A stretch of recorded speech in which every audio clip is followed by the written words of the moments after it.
好多人打咗好多年肉毒，但係唔知道佢仲有高階隱藏式嘅打法。今日同大家演示100單位嘅肉毒，點樣做到全面嘅提升啦。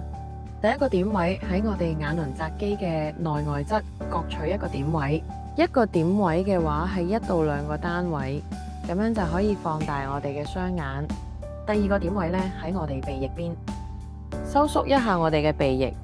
第三個點位嘅我哋鼻小柱基底，呢個點位就2個單位，提升一下我哋嘅鼻尖。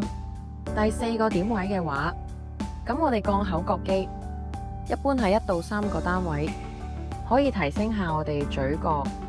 第5個單位可以喺我哋嘅下巴，大概會係4至6個單位，可以延長下我哋下巴。第6個單位就會攞我哋嘅下頜緣頸闊肌。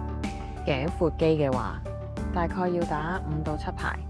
單邊嘅話，大概30至40個單位，都會有提升嘅一個效果。